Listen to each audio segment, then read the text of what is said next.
Hello दोस्तों। पिछले 12 से 14 घंटे में जिस तरीके से साउथ कोरिया के अंदर पहले डेमोक्रेसी का मजाक बनाया जाता है और उसी के बाद में देखा जाता है कि किस तरीके से डेमोक्रेसी जीतती हुई नजर आती है साउथ कोरिया के अंदर। और आपको जैसे पता है कि कल ही जो साउथ कोरियन प्रेसिडेंट हैं यून, वो डिक्लेयर करते हैं मार्शल लॉ साउथ कोरिया के अंदर। आगे बढ़ने से पहले कि मार्शल लॉ क्या है, उसमें क्या कंडीशंस लगती हैं, किस तरीके से इवेंट्स अनफोल्ड हुए, मैं आपको कुछ पिक्चर्स दिखाना चाहूंगा। तो जब मार्शल लॉ का डिक्लेरेशन होता है साउथ कोरिया के अंदर, तो आप पाएंगे कि साउथ कोरिया के अंदर मिलिट्री सोल्जर्स की जो प्रेजेंस है वो बढ़ जाती है। इसको समझने से पहले आपको समझना पड़ेगा मार्शल लॉ। जब भी हम बात करते हैं मार्शल लॉ की, तो जो भी नॉर्मल गवर्नमेंट फंक्शंस हैं उनको मिलिट्री टेक ओवर कर लेती है। बट आपको एक चीज और समझनी पड़ेगी जिससे आप समझेंगे कि कैसे डेमोक्रेसी का मजाक बनाया गया और फिर कैसे डेमोक्रेसी जीती। यही पूरा सफर है जो आप 12 से 14 घंटे में देख पाएंगे साउथ कोरिया के अंदर। तो मार्शल लॉ में होता क्या है कि मिलिट्री टेक ओवर कर लेती है नॉर्मल फंक्शंस। बट कब? जब इमरजेंसी हो। या तो वो इमरजेंसी वॉर की हो सकती है, या फिर कोई रेबेल नेचर का कोई एक्ट उस देश में या उस रीजन में लाया गया हो, जैसे आर्म्ड रेबेलियन की हम बात करते हैं, राइट, या सिविल वॉर जैसी सिचुएशन हो चुकी हो, या फिर लॉ एंड ऑर्डर पूरी तरीके से डिस्ट्रॉय हो चुका हो, तब जाके हम मार्शल लॉ लेके आते हैं। बट ऐसा हमें कोई भी सीन साउथ कोरिया में देखने को नहीं मिलता। अब इसके कुछ प्रिंसिपल्स हैं। जहां पे पुलिस ऑफिशियल्स होने चाहिए वहां पे आपको मिलिट्री सोल्जर्स दिखेंगे। जो आपके सिविल राइट्स हैं, जैसे कि right to freedom of speech, expression या फिर पीसफुल असेंबली, वो सारे कहीं ना कहीं रेस्ट्रिक्ट हो जाते हैं इस मार्शल लॉ के तहत। और मोस्टली जो गवर्नमेंट के फंक्शंस हैं वो मिलिट्री ऑफिशियल्स करते हुए नजर आते हैं, राइट। तो ये है मार्शल लॉ। इसी वजह से आप देख पाएंगे कि किस तरीके से मिलिट्री सोल्जर्स की प्रेजेंस आपको साउथ कोरिया में देखने को मिलती है जब वहां के प्रेसिडेंट डिक्लेयर करते हैं मार्शल लॉ। और उसके बाद में ये कुछ दृश्य हैं साउथ कोरिया की नेशनल असेंबली के, जब वहां के जो अपोजिशन पार्टी के मेंबर्स हैं वो कैसे ना कैसे ट्राई करते हैं और नेशनल असेंबली के अंदर पहुंच जाते हैं। मैं आगे डिस्कस करूंगा कि वो क्या ऐसा करते हैं जिसकी वजह से वो नेशनल असेंबली के अंदर पहुंच जाते हैं। वो आप देखेंगे कि किस तरीके से बैरिकेडिंग करते हुए नजर आते हैं, जो कि नेशनल असेंबली का मेन गेट है। फिर जब कुछ लोग, आप कह सकते हैं जब लोग बाहर प्रोटेस्ट कर रहे होते हैं नेशनल असेंबली, वहां की पार्लियामेंट के बाहर, तो कैसे सोल्जर्स उनको उनके साथ टसल कर रहे हैं। और एक पिक्चर ऐसी भी है जहां पे कुछ ऐसे अपोजिशन मेंबर्स, जो कि नेशनल असेंबली के जो अपोजिशन मेंबर्स हैं, जो कि अपोजिशन पार्टी से बिलोंग करते हैं, वो भी टसल करते हुए नजर आते हैं वहां के सोल्जर से, जब वो ट्राई करते हैं नेशनल असेंबली के अंदर घुसना। मैं आपको बताऊंगा कि वो क्यों कोशिश कर रहे थे कि कैसे ना कैसे करके जो मोस्ट ऑफ द मेंबर्स हैं वो नेशनल असेंबली के अंदर चले जाएं। देख सकते हैं जब सोल्जर्स जब दोबारा नेशनल असेंबली के अंदर घुसने की कोशिश करते हैं तो ऐसे कुछ नज़ारे आपको नजर आते हैं, किस तरीके से उन्हें गेट्स को डैमेज किया है, राइट। और जो नेशनल असेंबली में अपोजिशन पार्टी के मेंबर्स थे वो सोल्जर्स के सामने टीयर गैस को भी यूज करते हुए नजर आते हैं, राइट। कैसे बाहर लोग प्रोटेस्ट कर रहे हैं, कैसे जब सोल्जर्स या मिलिट्री ऑफिशियल्स नेशनल असेंबली के बाहर तैनात होते हैं तो कैसे उनके जो व्हीकल्स हैं उनको सराउंड कर लिया जाता है हमारी साउथ कोरियन मासेस के द्वारा, राइट। और फिर उसके बाद में नेशनल असेंबली के अंदर एक रेजोल्यूशन पास होता है कि आप मार्शल लॉ को अपलिफ्ट कीजिए, आप उसको विड्रॉ कीजिए, इसके बारे में होता है। और ये जो अपोजिशन पार्टी के एक लीडर हैं आपके ली जैंग, ये बाहर मेन कॉन्फ्रेंस बाहर से निकलते हुए आते हैं, राइट, जब ये बिल पास हो जाता है। तो आगे जाने से पहले आपको देखना होगा कि नॉर्थ कोरिया साउथ कोरिया की ज्योग्राफिकल लोकेशन क्या है। तो जब आप ये वर्ल्ड का मैप देखते हैं तो यहाँ पे आप नॉर्थ कोरिया और साउथ कोरिया पाएंगे। और नॉर्थ कोरिया और साउथ कोरिया को एक लाइन, एक लैटिट्यूड डिवाइड करता है, दैट इज 38 पैरेलल। तो ये आपको लोकेशन समझ में आई। अब आगे जानने से पहले आपको यह समझना पड़ेगा कि क्या एग्जीक्यूटिव स्ट्रक्चर है साउथ कोरिया का। साउथ कोरिया, जिसे हम रिपब्लिक ऑफ कोरिया भी कहते हैं, जो कि एक डेमोक्रेटिक रिपब्लिक है।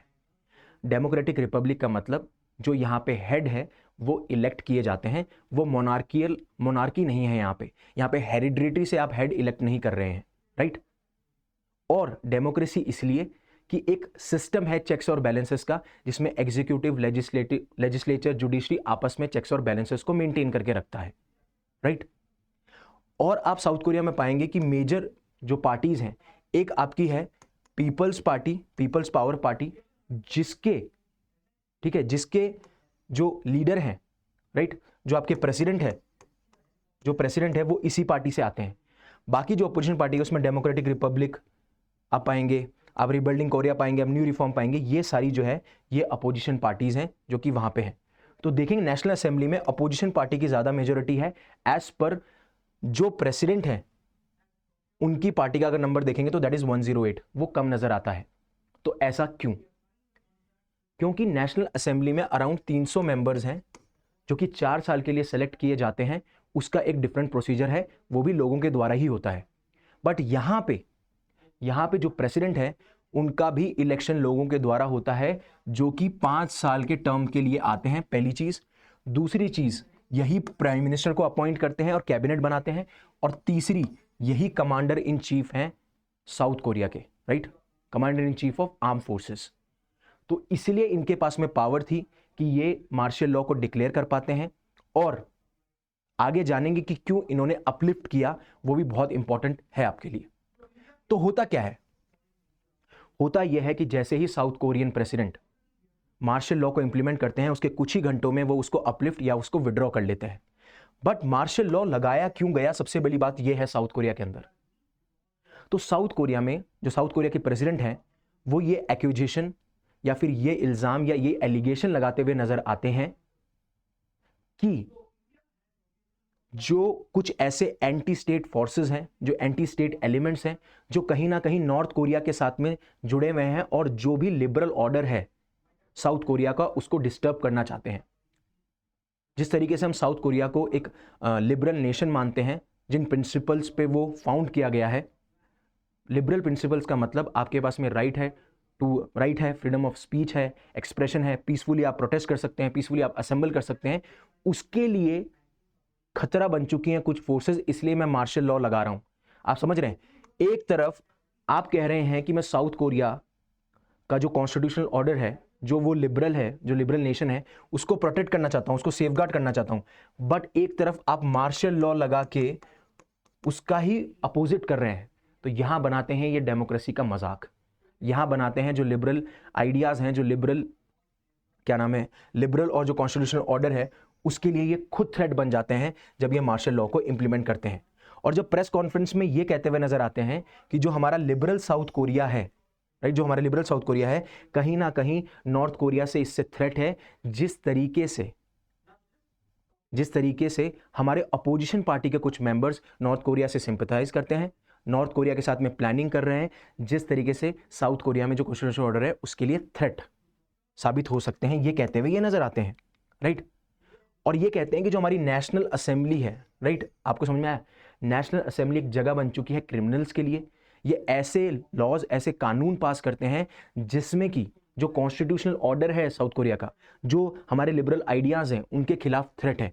इसलिए मैं इस लिबरल डेमोक्रेटिक ऑर्डर को बचाने के लिए मार्शल लॉ लगाता हूं। ठीक है, मजाक यही बना दिया इन्होंने। तो पहली चीज तो ये, जैसे ही ये मार्शल लॉ लगाते हैं, प्रोटेस्ट इरप्ट होता है साउथ कोरिया के अंदर। थाउजेंड्स ऑफ प्रोटेस्टर्स जो हैं वो सड़कों पे उतर जाते हैं।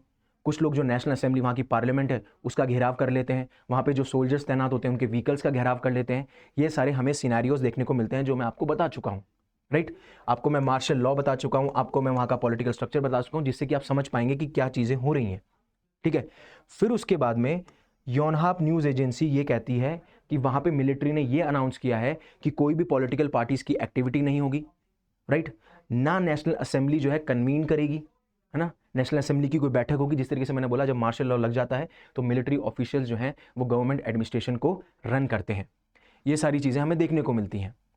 अब अगर आप 4 डिकेड में देखेंगे तो पहली बार ऐसा हुआ है कि साउथ कोरिया में मार्शल लॉ लगाया जाता है। और काफ़ी ऐसे पॉलिटिकल एनालिस्ट, जियोपॉलिटिकल एनालिस्ट बोलते हैं कि ये आपने डेमोक्रेसी की मौकरी की है, मजाक किया है।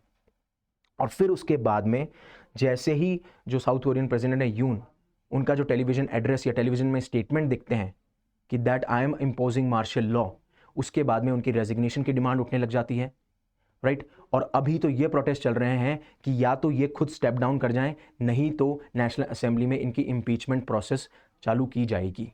ये चीज़ अब आपके दिमाग में सबसे बड़ा सवाल ये आएगा कि ऐसा क्या हुआ कि मार्शल लॉ को इंपोज करने के बाद में ये खुद ही अपने आप को ये खुद ही डिक्लेयर करते हैं कि मैं मार्शल लॉ को अपलिफ्ट करता हूं। तो होता यह है कि जो साउथ कोरिया की मेन अपोजिशन पार्टी है वो सबसे पहली बात तो स्टेप डाउन इमीडिएटली, पहले तो रेजिग्नेशन की डिमांड करते हैं। दूसरा ये बोलते हैं कि जो मार्शल लॉ जिस तरीके से लगाया गया है, यानी कि जो उनकी ही पार्टी, जो कंजर्वेटिव पार्टी है पीपल्स पावर पार्टी, उन्हीं के जो हेड हैं हैंग डंग हूं, वो भी इनको सपोर्ट करते हुए नजर नहीं आते और बोलते हैं कि इट इज रॉन्ग, एंड वो बोलते हैं कि we are placed to stop with the people. ठीक है, उसी के बाद में ली जेंग मेंग जो कि अपोजिशन लीडर हैं वो इसको क्रिटिसाइज करते हुए नजर आते हैं कि it is invalid as well as it is unconstitutional because it's not following the principles which have been enshrined in the constitution, ये कहते हुए नजर आते हैं। अब उसके बाद में यून जो है वो इस मार्शल लॉ को विड्रॉ कर लेते हैं। क्यों कर लेते हैं आपको समझना पड़ेगा। अगर नेशनल असेंबली एक रिजोल्यूशन मेजॉरिटी से पास कर देती है तो even president is bound to follow that resolution. तो ये होता है कि 300 मेंबर्स में से 190 मेंबर्स जो लॉ मेकर्स हैं वो कैसे ना कैसे करके जो नेशनल असेंबली की बाउंड्री होती है, फेंसेस होते हैं, उनके ऊपर से छलांगे मारते हैं, सोल्जर्स के साथ में टसल करते हैं और कैसे ना कैसे नेशनल असेंबली में पहुंच जाते हैं, जो मैंने आपको सीन्स दिखाए। और जब तक वोटिंग ना हो जाए वो प्रोटेक्ट करते हैं, बैरिगेटिंग करते हैं, फर्नीचर का यूज़ करते हैं जिससे कि जो सोल्जर्स हैं वो एंटर ना कर पाए। और जब सोल्जर्स एंटर भी करते हैं तो वो टीयर गैसेस का यूज़ करते हैं जिससे कि उनको डिस्ट्रैक्ट किया जा सके। और जब तक कि 300 में से 300 में से 190 लॉ मेकर्स जो हैं वो मेजॉरिटी में हर एक कोई लोग फेवर में होते हैं कि हमें मार्शल लॉ को अपलिफ्ट करना चाहिए, इसको विड्रॉ कर देना चाहिए। उसके बाद में अगर आप कॉन्स्टिट्यूशन की बात माने, क्योंकि जो इंसान ये बात कर रहा है कि साउथ कोरिया में जो कॉन्स्टिट्यूशनल ऑर्डर है उसके लिए थ्रेट है किससे, अपोजिशन पार्टी से, वही उसी के बाद में जो मार्शल लॉ है उसको लिफ्ट कर दिया जाता है when a majority in parliament demands it. Right, तो एक तरफ जब साउथ कोरियन प्रेसिडेंट ये कहते हुए नजर आते हैं कि जो साउथ कोरिया है उसके कॉन्स्टिट्यूशनल ऑर्डर को थ्रेट है, उन्हीं को बाद में उसी कॉन्स्टिट्यूशन के तहत जब नेशनल असेंबली जो कि पार्लियामेंट है वहां की, जब वो एक रेजोल्यूशन पास करती है मेजॉरिटी के साथ में, उन्हें उस मार्शल लॉ को अपलिफ्ट या विड्रॉ करना पड़ता है। राइट, तो ये पूरी जर्नी थी कि कैसे जो डेमोक्रेसी है उसके पहले मजाक उड़ाया जाता है साउथ कोरियन प्रेसिडेंट के द्वारा, और फिर जिस तरीके से लोग प्रोटेस्ट करते हैं, जिस तरीके से नेशनल असेंबली को कन्वीन किया जाता है और जिस तरीके से रेजोल्यूशन पास करते हैं, उसके बाद में डेमोक्रेसी जीतती है। सो आपको ये पूरा समझ में आया होगा कि किस तरीके से डेमोक्रेसी का मजाक से लेकर डेमोक्रेसी की जीत के जो जर्नी हमने देखी, स्पेशली साउथ कोरिया के अंदर पिछले 12 से 14 घंटे के अंदर, क्या मार्शल लॉ है, क्या पॉलिटिकल स्ट्रक्चर है, जिससे कि आपको बेटर अंडरस्टैंडिंग मिली होगी कि मार्शल लॉ क्या होता है, मार्शल लॉ में क्या सिचुएशंस होती हैं, किस तरीके से साउथ कोरियन प्रेसिडेंट ने कॉन्स्टिट्यूशन ऑर्डर या फिर लिबर्टी का या लिबरल आइडियाज़ का हवाला देते हुए साउथ कोरिया में मार्शल लॉ को इम्पोज किया, और उसके बाद में कैसे बाद में उसको रिवोक करते हुए नजर आते हैं। So thank you very much for giving me your precious time. Stay safe, stay happy. अगर आपको लेक्चर पसंद आया तो प्लीज़ इसे लाइक कीजिए। अगर कोई कमेंट्स हैं तो प्लीज़ कमेंट सेक्शन में मेंशन कीजिए। अगर ये लेक्चर आपकी लाइफ में वैल्यू ऐड कर रहा है और आपको लगता है कि ये किसी और की लाइफ में वैल्यू ऐड करते हैं, इसे शेयर कीजिए और ऐसे ही रेगुलर कंटेंट के लिए हमारे चैनल को सब्सक्राइब कीजिए। Again thank you very much for giving me your precious time.